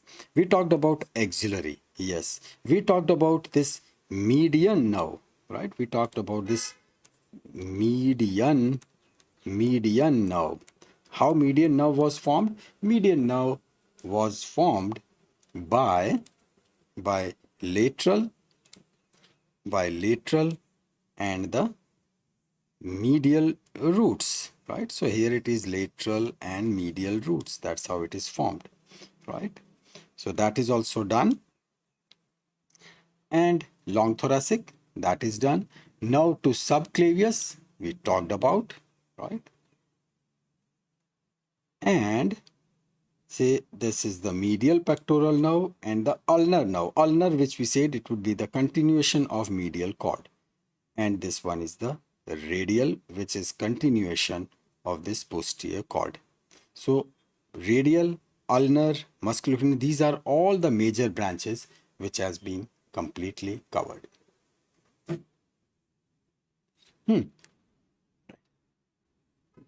Yes, you might have to see this 2-3 times, right? See, think it this way. Take it, the best way to learn this brachial plexus is start with roots, right? Root part is clear, right? Then watch for trunk. You have to, in fact, keep on drawing, right? Take up one big page and keep drawing, right? Then root, trunk, and then make the division, and then make the cords. And then from cords, start drawing the branches, right? Take a big sheet and then with different colors, keep on making. Just, it's a matter of half an hour. At the most half an hour, everything will fall into its place. And I'm highlighting certain, say lateral pectoral nerve, you can never miss, right? You will never miss lateral pectoral nerve. Nerve itself is telling that I am emerging from lateral cord. So that is never a problem. Medial pectoral nerve from medial cord, again, never a problem. The problem lies where? this, the musculocutaneous nerve, okay, axillary nerve, right? And again, see, median nerve, no problem. Median nerve has got two roots, and those roots, they will be coming from lateral and medial. So again, there is no problem. You'll not make mistake in that. Radial nerve and the ulnar nerve. These are the four major nerves, right?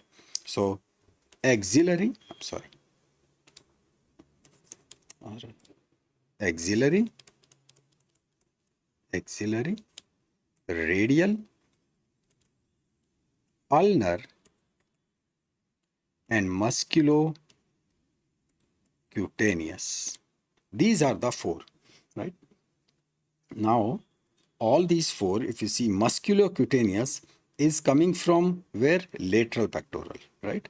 So it is coming from lateral cord, lateral pectoral, lateral cord, right? Axillary is what? It is just the posterior cord, right? It is just from the and from posterior, because posterior is a combination, big one. So axillary and radial, they are from posterior. Only left out is ulnar, and you can see that ulnar is from medial, right? Ulnar is from medial. Posterior is as such big, so that's why it is taking care of axillary and radial. And over here, lateral is giving musculocutaneous, and this one, medial, is giving ulnar. This is in nutshell what you have to remember. Otherwise, rest are automatically their names would say. And now what about this lower subscapular and now to latissimus dorsi and etc. Right? All those medial cutaneous and forearm, etc. They will come when we'll be discussing the actual thorax, right? Or actual say arm. So at that time, all those nerves will come up. Right? So these are the main one which you must remember. And in this figure, you just follow this pattern and just remember this part. Just remember this part. Bus, everything will fall in its place. Now what we are about to do is, here it is, that real implementation of this. That when we say this is what is called as the brachial plexus injury. Right? Brachial plexus injury. In brachial plexus injury, it's a whole circuit, it's a whole network. Things can go wrong at many of the places. So what we'll do is, we'll see it in a very different way. We'll see that site of injury, right? Very systematically, we'll do it, we'll go like this. For evaluating, we'll see that where is the injury, so that is the site. Then what can be the causes of that injury, why it can occur only at that point, right? That is the causes of injury. Then we must know that which nerve roots are involved, which nerve roots, because this will give us the idea that in which part of the brachial plexus are we dealing with. Okay. Then we'll also see some muscles. Now in this, the problem can come when I'll be talking about those muscles of, like, say, flexor carpi, ulnaris. Now these are the muscles of which we have never heard. These are the muscles which are in forearm or in the arm. So it is a long weighted thing. But still, I'll tell you something about those muscles, because the names are so easy. Those names itself will carry the whole meaning, right? So we'll talk about few muscles. But then that's the point where we'll stretch it. It is the deformity. What deformity can really occur when such injuries occur? And that's why there are specific names given to that, right? So here it is. This would be our entire scheme. So these are all these images, right? Just two images are there. Do remember this particular image and this particular image. Right? We'll come back to these images after we discuss about the cause. Okay. The first injury which is coming up is Ob's palsy. Ob's palsy. Ob's palsy. Its actual full name is Ob Duchenne palsy. Both are names of the anatomist, right? Wilhelm Ob. Wilhelm Ob was one, and this was, say, Duchenne the bold name, right? So just they were the anatomist, but commonly called as the Ob's palsy. I don't know why this gentleman Duchenne, right, he must not have contributed more. I don't have any idea, but this Ob's palsy is what is popularly it is called as. Where the injury is, the site of injury. Site of injury is where six nerves meet. The point is where six nerves meet. That's also called as the Ob's point. Now that's becoming interesting now. Ob's point. Right? Let's go back. Where is the Ob's point? Here is the Ob's point. This one, right? This one, this one. That's the Ob's point, right? Over here, see, C5 is coming, C6 is coming, 2. 1 is now, this is to suprascapular now, right? Then this is now to subclavius, this is 4. And then there is anterior and the posterior division. So that's what is happening. So here, the superior trunk, anterior and posterior division, suprascapular, now to subclavius, C5 and C6. All of them they are forming, and if this area is damaged, right, which I have highlighted, if this area is damaged, that's what is called as the Ob's point. This is Ob's point. Right? Okay. What would happen in it?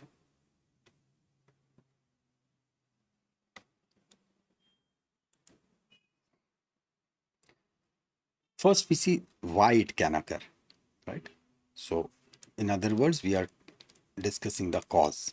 The cause could be, it is, say, interestingly, this Ob's palsy. When someone falls on the shoulder, right? When someone falls on the shoulder and the neck is, it goes like this.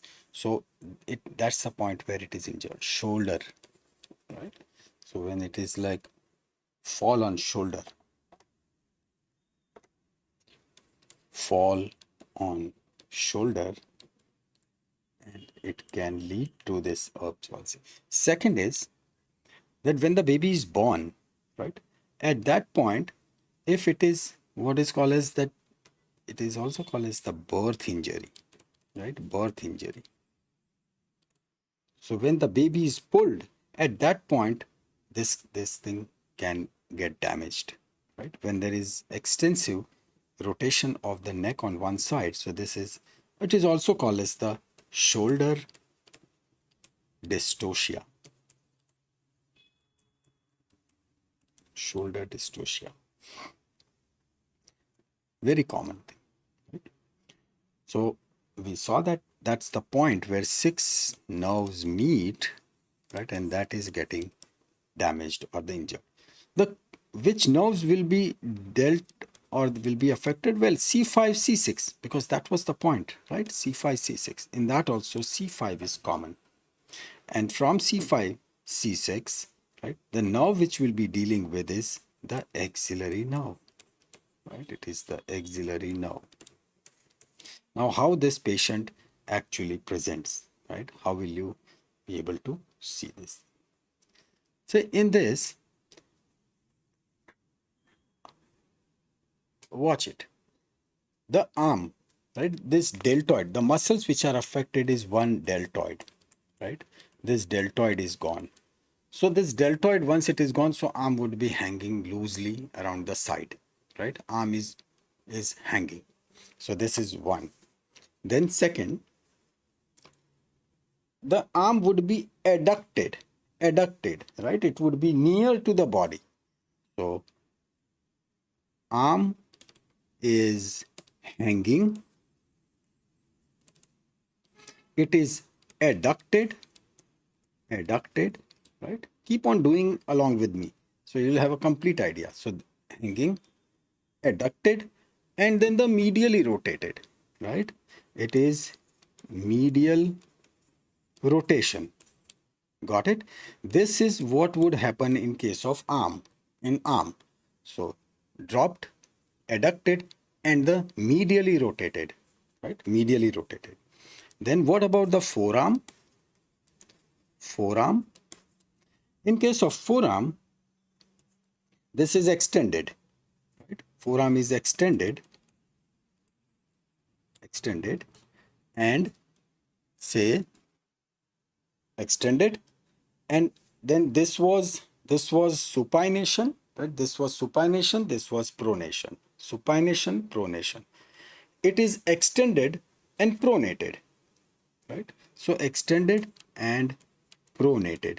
Now what would be the final picture? See, the arm which is hanging by the side, added, medially rotated, and then this forearm is straight and it is pronated.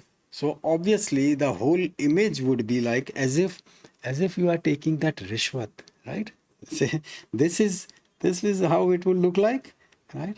The hand is like this, and then, right, this is like, right, it would look like this. That's why this is also called as the porter's tip hand, right? Porter's, or the waiter's tip hand. Right? In some of the books, it is also called as, means, policeman's tip hand, but we don't want to insult them, right? But well, they write it like that also. Now see the figure.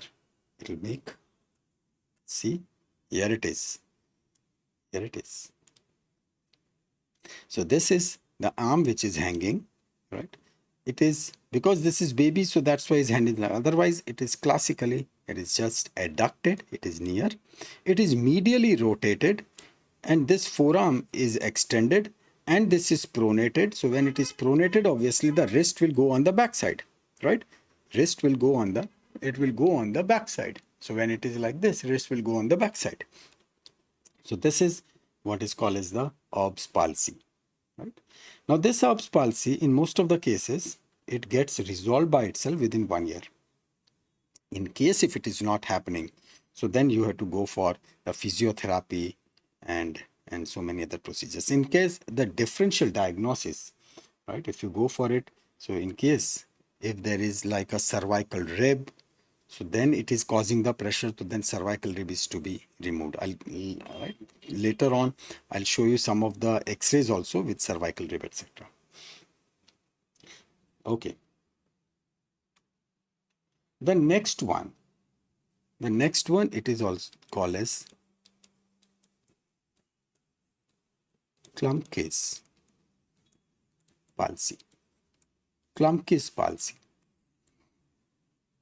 Klumpke's palsy, it was, once again, it's under Augusta Klumpke's, right? One who gave that idea that this is how these injuries, they can really occur.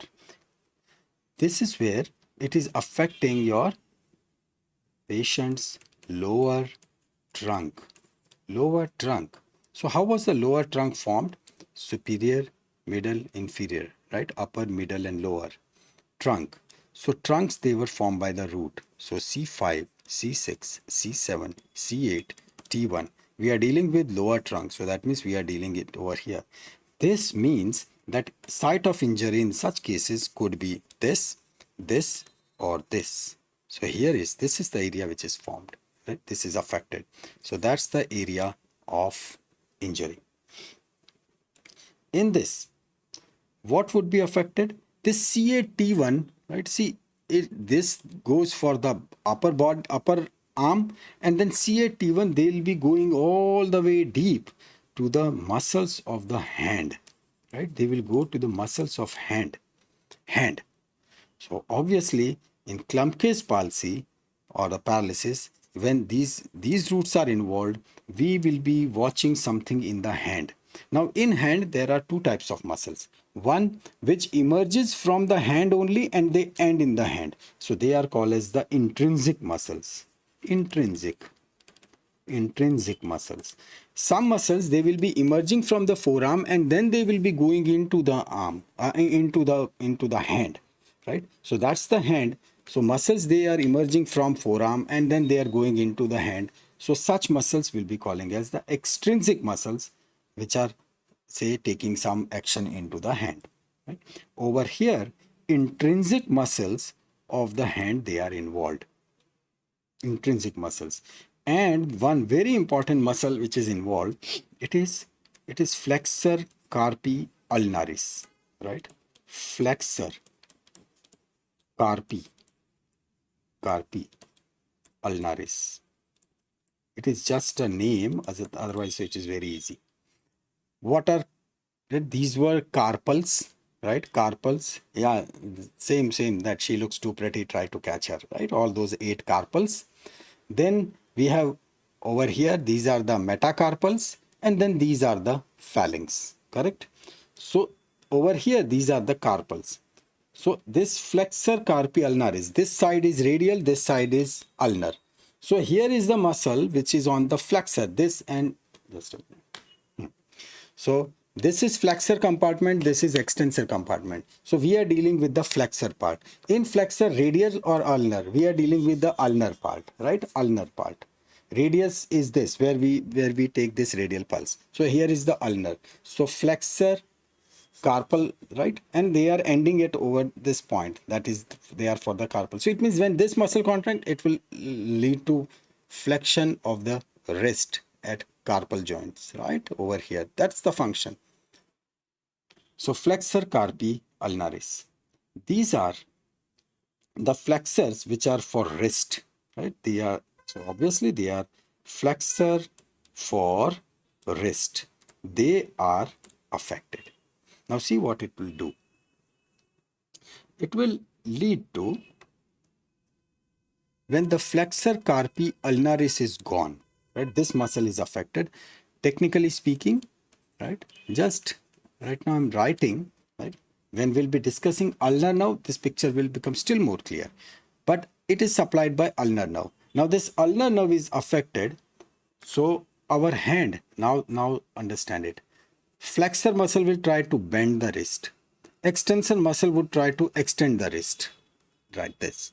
But our wrist is remaining in the center because flexor and extensor, they both are like, there is a tug of war. So they both are like handling it, and things are keeping like this. Now this flexor is flexing and this extensor is extending. It happens like now this flexor is not working.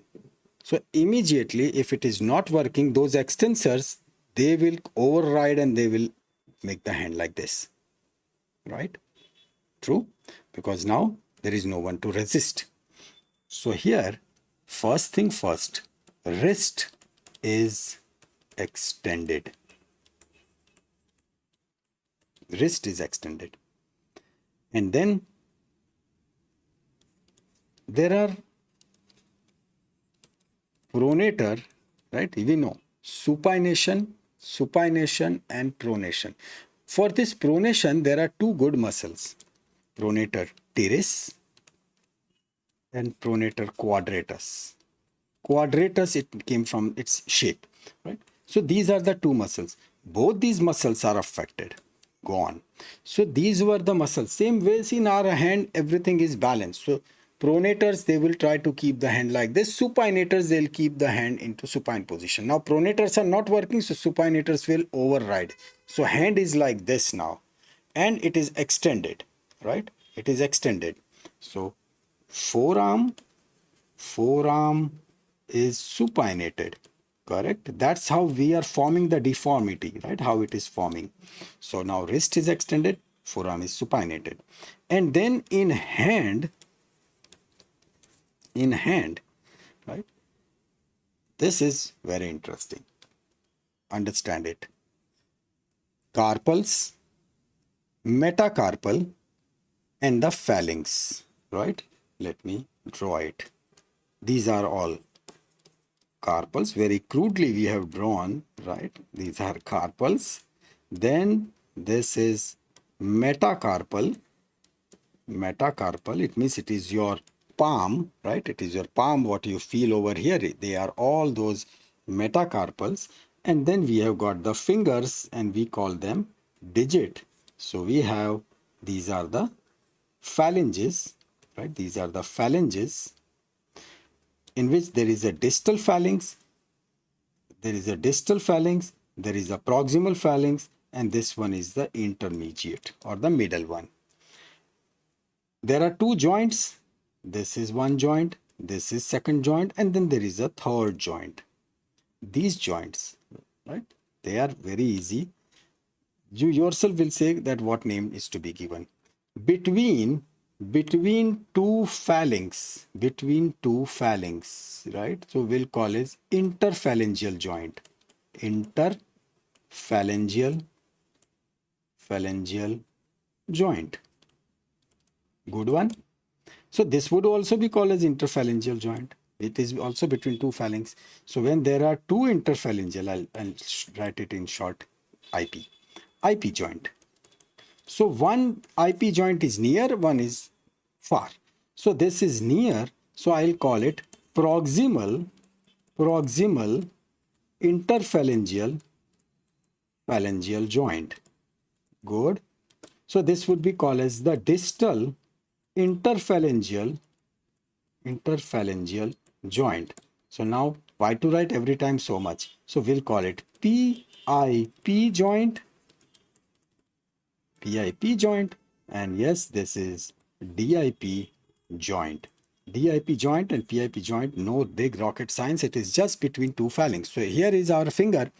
In between, say this will be this joint, right? This joint between the tip of the finger, and in between this is the distal interphalangeal joint, and then this one is the proximal interphalangeal joint, PIP, DIP.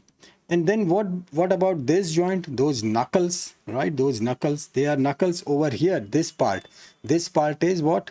It is all those metacarpals. And then what about this? These are phalanx. So we'll call this as metacarpophalangeal joint, right? Or MP joint.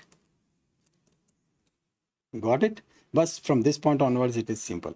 All it happens is that these muscles, because they lose their say supply, so there would be, now with this you have to really create, right? It will tell that how the entire claw hand is created. So PIP and DIP, right? PIP and DIP, they are flexed. So here you do the flexion, they become flexed, and this MP joint is extended. Now you create the entire shape. See these joint, right? Here is the metacarpal, and then this is like phalanx. So here is one is, this is extended, this is flexed, this is extended, but then there is hyperextension, means it goes like this. So that's why I have drawn it like this angle, right? So it goes like this. And at interphalangeal joint there is flexion. So it would be like this, and it would be like this, right? So here is the proximal interphalangeal joint, this is the distal interphalangeal, this is PIP, this is DIP, there is flexion at that. Now if you really do it on all of them, right, here is the claw, right, that's the claw, and what is happening to the forearm? It is like this, right, it is like this. So here is the entire, right, looks scary like a horror film, right? That's what is called as the total claw deformity. Total claw deformity. That's the sign of, that's the thing of clump case paralysis. See, Here it is. See? Zoom, zoom. And say this is the distal interphalangeal joint, this is proximal interphalangeal joint, so they are flexed, right? And over here, that is its metacarpophalangeal joint, which is hyperextended. So that's how the claw is formed, right? That's how the claw is formed. So done, right? This is what we see in Klumpke's palsy. Right? So that is what is called as the claw hand. Now, one very interesting thing I would like to add finally, because this will give you a real cutting edge. See, Klumpke's paralysis, everyone would say that yes, there is claw hand, all right. Now I will add something to it. And I want that all of you remember this part, because this will take you miles ahead as compared to any of one who is discussing all this Klumpke's paralysis. We said that what happens, C8 and T1 are involved, right? Okay, but it is the C8 from here. There is also one important thing which is coming out, right? From the T1, right? From the T1. What is coming out of T1 is, it is the sympathetic fibers. These are the sympathetic fibers which are coming out, and they supply head and neck and eyes. When there is injury, there is no partiality, means when the injury is there, it will injure even these sympathetic fibers. Now, when the sympathetic fibers are involved, these are the automated system, right? So sympathetic fiber will lead to something super interesting. The collectively, first thing what it can lead to is, and see, you will, in single shot, you will be learning so much. Sympathetic fiber, right? In sympathetic fiber, what is sympathetic system? You have learned in physiology. Sympathetic is when there is stress. When there is stress, person won't sleep, right? His eyes will be wide open. But now sympathetic fiber is damaged. So eyes would be half closed. Drooping eyelids, right? There would be drooping eyelid, upper eyelid, right? Obviously only upper eyelid can droop, lower though is always lower. So it's like as if the person is sleeping, right? Drooping eyelid. This drooping eyelid has got a name, and that name is ptosis, right? Ptosis name. It is P is silent, so you'll call it ptosis. It's also called as the blepharoptosis, right? But just keep the ptosis. So this is the drooping eyelid, first thing. Then second one, it leads to, okay, before writing, let me explain. It leads to, say, whenever there is sympathetic activity, eyes are wide open, right? Wide open. But then when the sympathetic is gone, so there it would be constricted, correct? There would be constricted. So there would be excessive constriction of the pupil. Constriction, right? Very small eyes, right? So this is what is called as the miosis. Miosis. Okay. The third thing, when the sympathetic system is active, the person is under stress, he'll sweat a lot. True. Now the sympathetic system is gone, so he won't be sweating. So that leads to anhidrosis. Anhidrosis. Anhidrosis means absent or absence of sweating. Absence of sweating. Right? Interesting things coming up. And then comes the fourth thing. This fourth thing is as if eyeballs, they are sunken, right? They are sunken. So that is what is called as the anophthalmosis. Anophthalmosis. It is like sunken eyeball, right? Fourth. And one more, the last one.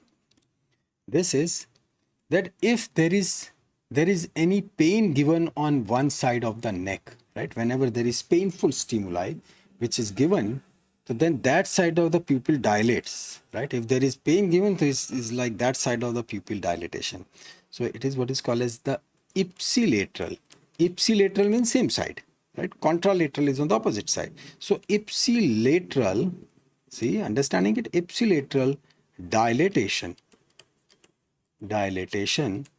of pupil where you give painful stimulus on neck,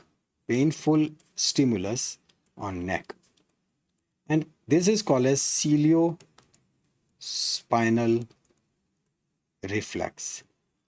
This is classical for sympathetic. Now sympathetic is gone, so this thing won't occur. These 5 things collectively, they are called as the Horner's syndrome.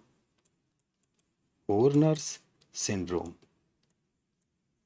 It's not difficult. All you need to do is you have to remember it like ptosis, meiosis, anophthalmos, anhydrosis, and lots of ciliospinal reflex. It has to be like you keep on singing it for a few minutes and then you will remember, right? Or you start doing it on yourself, right?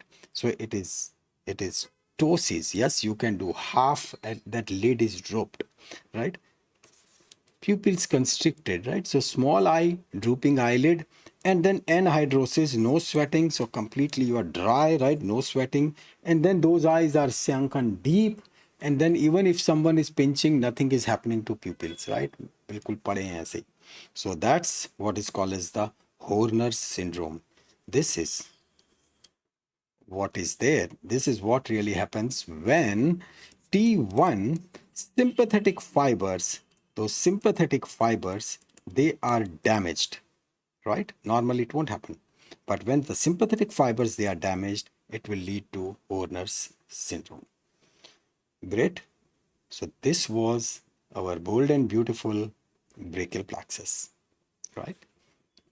So really, you guys are amazing. It has been like a marathon session. Yeah. We have even gone overboard. All right. Thank you so much. And we meet very soon. Right. Thank you and bye bye. The best.